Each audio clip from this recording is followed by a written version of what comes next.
Welcome to Sahityangan. आज हम लोग बिहार बोर्ड की 12वीं कक्षा के पोइट्री सेक्शन का 3rd चैप्टर लेने जा रहे हैं। इस चैप्टर का टाइटल है now the leaves are falling fast. इसे W.H. ऑर्डन ने लिखा है। W.H. ऑर्डन का पूरा नाम है विंस्टन ह्यू ऑर्डन। इनका जन्म 1907 ईस्वी में हुआ था और मृत्यु 1973 ईस्वी में हुई थी। वैसे ये एक ब्रिटिश बॉर्न पोएट थे, लेकिन 1939 ईस्वी में ये हमेशा के लिए अमेरिका चले गए, वहाँ सेटल हो जाने के लिए। फिर उसके बाद ये अमेरिकन हो गए, वहाँ की सिटीजनशिप इन्होंने ले ली और ये अमेरिकन हो गए। W.H. ऑर्डन पोइट्री को एक सीरियस गेम समझते हैं। उनके लिए पोइट्री लिखना कोई खेल तमाशा नहीं है, कोई जोक नहीं है। वे इसे एक सीरियस गेम समझते हैं और इसलिए इनकी रचनाओं में सोशल इश्यूज़ या इनके जो कंटेम्प्रेरी इश्यूज़ थे वे काफ़ी सहजता से और काफ़ी दमदार तरीके से आए हैं। इनकी कुछ इम्पॉर्टेंट किताबें हैं जिनमें द एज ऑफ एंग्जाइटी काफ़ी इम्पॉर्टेंट है, जिसके लिए 1948 में इन्हें पुलिट्जर प्राइज़ भी मिला था।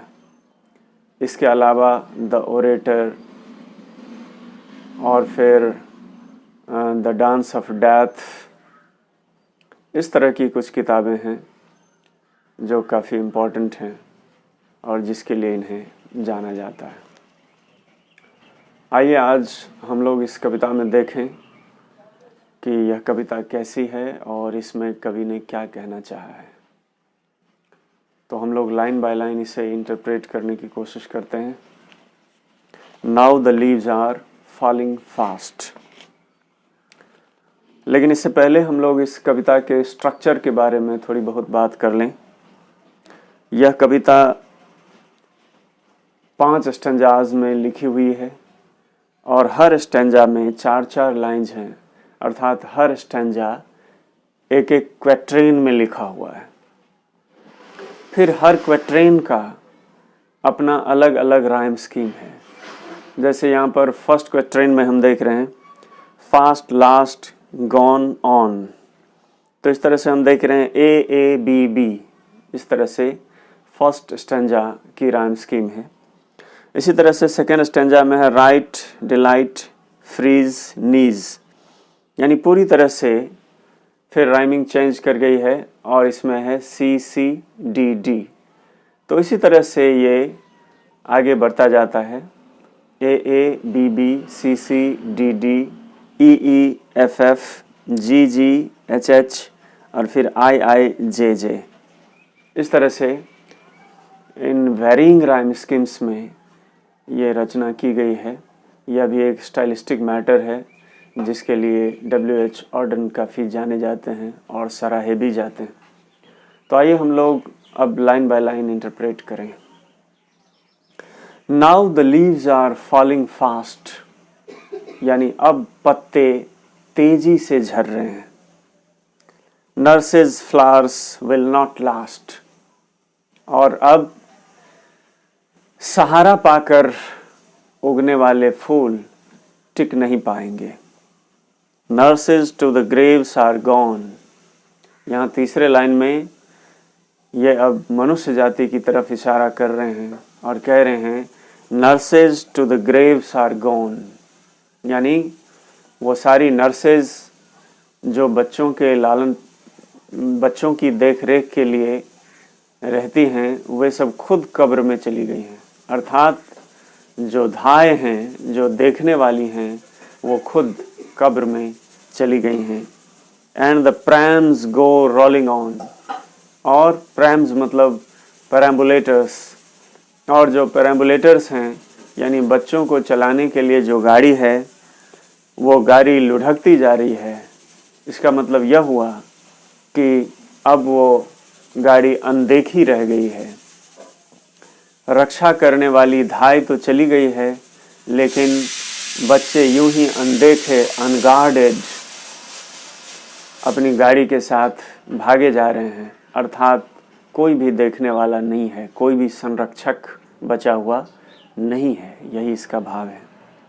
अब हम लोग सेकेंड स्टैंजा में देखें, whispering neighbours left and right, यानी हमारे बाएं और दाएं विस्परिंग नेबर्स अर्थात यमदूत हैं। वे यमदूत हमारा पीछा कर रहे हैं, हमारे दाएं बाएं चल रहे हैं। Plucks us from the real delight, और वे हमें वास्तविक आनंद से वंचित कर देते हैं, अर्थात जीवन का वास्तविक आनंद भोगने के लिए वे हमें रहने नहीं देते, हमें समय से पहले ही मार डालते हैं। And the active hands must freeze, और अभी जो हाथ एक्टिव हैं, जो हाथ जीवन के कर्मों में लगे हुए हैं, वे हाथ फ्रीज हो जाएंगे, वे हाथ जम से जाएंगे। कब? जब उनकी मौत आएगी। लोनली ऑन द सेपरेट नीज, और वे दोनों हाथ अलग थलग घुटनों पर आ जाएंगे। यहाँ इस बिंब में, इस इमेज में यह भी इशारा किया गया है कि मनुष्य जाति इस मौत के हमले को बर्दाश्त नहीं कर पाएगी और पूरी की पूरी मनुष्य जाति अपने घुटने पर आ जाएगी, अर्थात घुटने टेक देगी। दरअसल यह सारा माहौल विश्व युद्ध के आसपास का माहौल है। विश्व युद्ध के बाद जिस तरह की स्थिति दुनिया में आई थी और जिस तरह से मौत का साम्राज्य था, उसको लेकर उस संदर्भ में इस कविता को देखने की ज़रूरत है। अब हम लोग तीसरा स्टैंजा लेते हैं। Dead in hundred set the back, वे सैकड़ों लोग जो पहले ही मर चुके हैं हमारे पीछे। Follow wooden in our track, और वो हमारे मार्ग में हम लोग जो बियर को लेकर अर्थात लाश को लेकर चले जा रहे हैं, बढ़े जा रहे हैं कब्र की तरफ, उधर वे हमारे पीछे पड़े हुए हैं। Arms raise stiffly to reprove in false attitudes of love, और उनके हाथ, अकड़े हुए हाथ मानो रिप्रूव कर रहे हैं, उठे हुए हैं। वे अकड़े हुए हाथ उठे हुए हैं और वो मान लो रिब्यूक कर रहे हैं, डांट रहे हैं, फटकार लगा रहे हैं। इन फॉल्स एटीट्यूड्स ऑफ लव, प्रेम की झूठी मुद्रा में, प्रेम की झूठी मुद्रा में वे हमें डांट रहे हैं। ऐसा लग रहा है जैसे वे खुद हमें आलिंगन करने को तैयार हों अपने हाथ उठाए हुए, यानी वे खुद हमें अपने साथ लेना चाहते हैं, हमको भी अपनी पंक्ति में खड़ा करना चाहते हैं। वे चाहते हैं कि हम भी मौत की आलिंगन में आ जाएं। इसका चौथा स्टैंजा है। Starving through the leafless wood, trolls run scolding for their food, यानी पत्र विहीन जंगल में भूख से तड़पते हुए वे दैत्य दानव अपने भोजन के लिए डांट रहे हैं। वे अपनी भोजन की तलाश में अपना गुस्सा जाहिर कर रहे हैं। उन्हें भोजन नहीं मिल रहा और वे भोजन की तलाश में हैं, अर्थात वे लोगों की लाशों को अपना आहार बनाना चाह रहे हैं।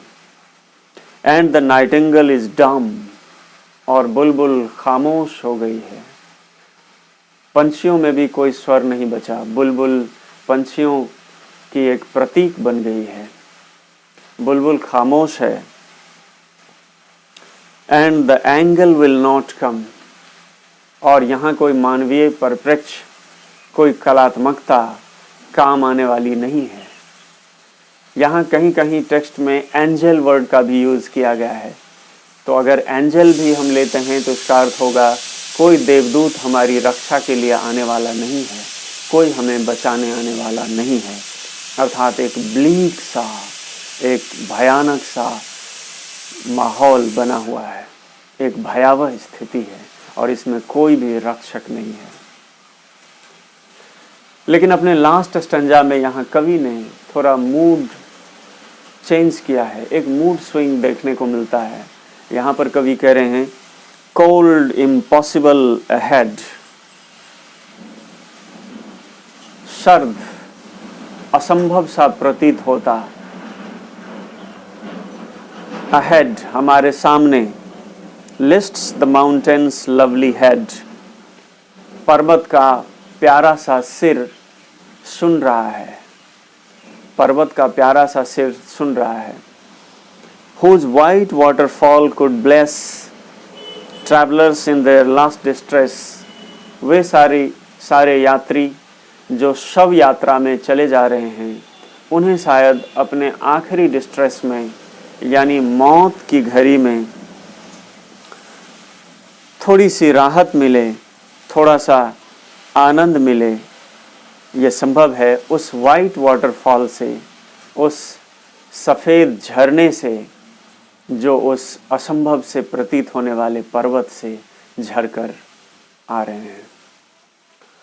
तो यह पूरी कविता है।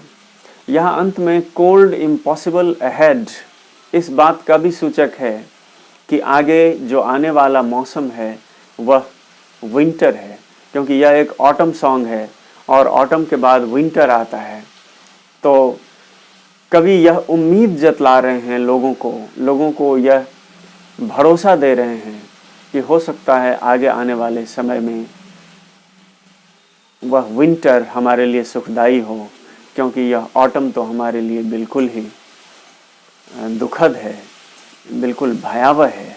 शायद इससे हम आगे निकल पाएंगे और फिर से एक बार नेचर हमें अपनी गोद में शरण देगा और वहाँ हमें थोड़ी राहत मिलेगी। तो यही एक कविता थी।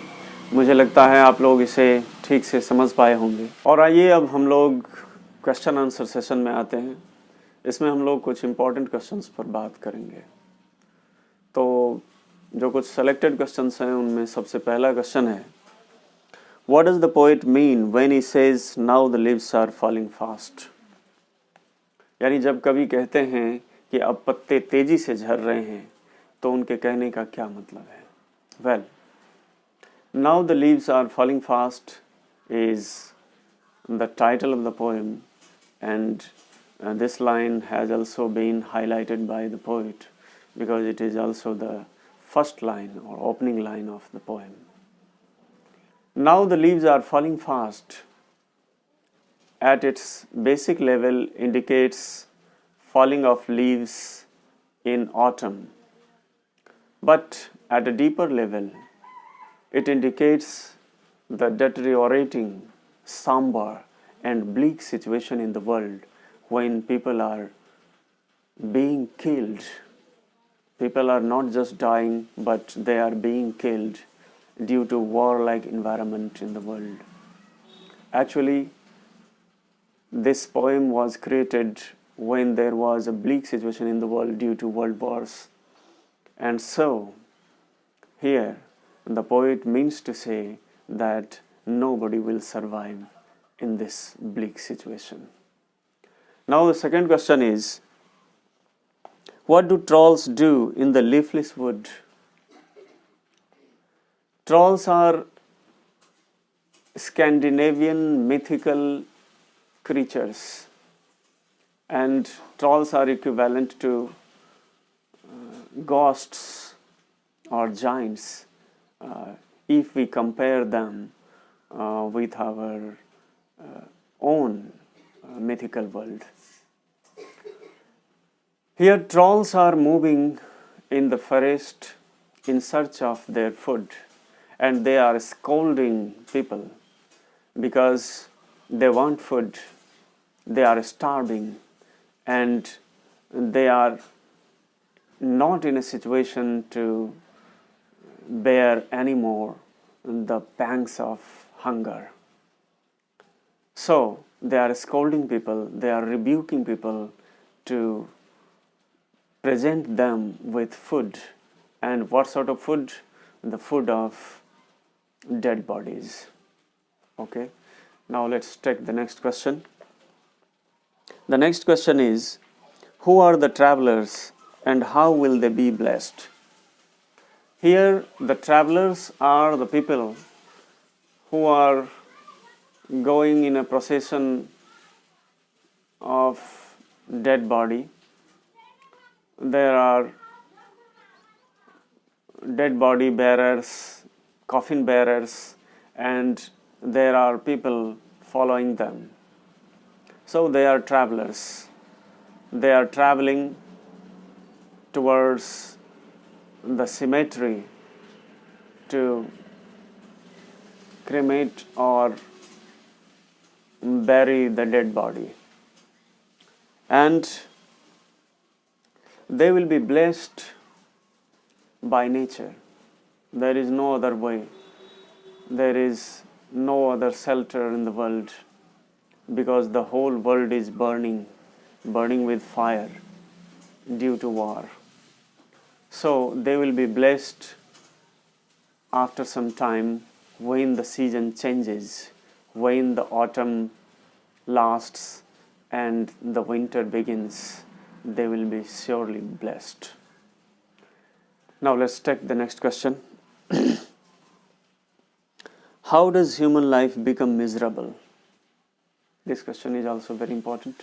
Well, human life is not basically miserable, but we have made it miserable by doing many antisocial things, by filling our society with antisocial elements. This life has become miserable due to our malactivities. In search of hegemony or to prove our superiority, we involve in wars, we kill one another, we destroy the beauty of this world, and so our life becomes very miserable. Okay. The next question in this series is, the poet is critical of negative tendencies of the human society. What are these tendencies? Give details. Oh well, the negative tendencies of the world are not one but many. The poet has not given any light on these things explicitly, but there are hints. The whole poem presents a bleak environment. And why this bleak environment? This bleak environment has been caused by human beings. They have been involved in backbiting, in deterring the paths of one another, in cheating one another, in killing one another, and so the world has become very miserable. These are the malactivities or the tendencies, the tendency to prove oneself superior to others, the tendency to prove oneself more intelligent than others, the tendency to prove that we are of better races, the tendency to prove that our language is better than others, the tendency to prove that our region is better, the tendency to prove that we are better equipped than others. These are the tendencies that are negative, that are always trying to destroy others. And these negative tendencies have been taken, though not explicitly, only implicitly, but seriously. Okay. The next question is, who are the trolls in the real world? though trolls are only mythological creatures, but in the real world there are trolls too. In the real world, the people who are involved in malactivities, who are involved in antisocial activities, who are involved in criminal activities, who are involved in terroristic activities are trolls. They are destroying the world. They are destroying the beauty of our human life. They are real trolls of the world. Okay, now let's take the last question from the selection. And this question is, though the poet refers to death several times, yet the poem is not a pessimistic one. Justify your answer. The poet refers to death several times in this poem. Death is like an omnipresent element in the poem. But in spite of describing the reality of the world, the poet is not pessimistic, and we can prove it by taking the last 4 lines of the poem, where he says, "Cold impossible ahead lists the mountain's lovely head, whose white waterfall could bless travelers in their last distress." Though travelers are distressed, though all human beings are suffering, though everything looks bleak, there is a pessimism prevalent in the hearts of human beings. But in spite of all these things, there is a hope. There is a hope that all these situations will change one day. There is a hope that this bleak situation will change, and after autumn, winter will come. Then perhaps in the lap of nature, the people will get pleasure, will get relief. And this is the positive end, the positive note with which the poem ends. So we can't say, in spite of all the references to death, that the poet is being pessimistic. The poet is just reflecting his thoughts, and he is expressing the reality of the world, but he is not pessimistic. Perhaps he is not also optimistic, but he knows that change is the reality of the world, and one day all these situations will change, and again there will be pleasure in place of pain. There will be weal in place of woe. So the world will change one day. With this note, the poem ends, and this is also the reality of the world and the reality of this poem too. Okay, thanks. मुझे लगता है आज आप लोगों ने इस पाठ को ठीक से समझा होगा।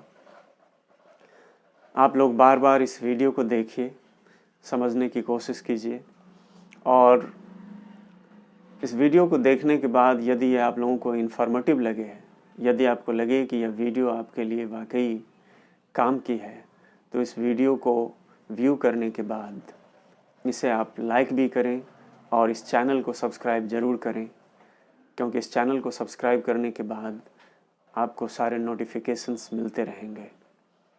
तो चलिए आज के लिए यहीं पर इस क्लास को समाप्त करते हैं। फिर से धन्यवाद।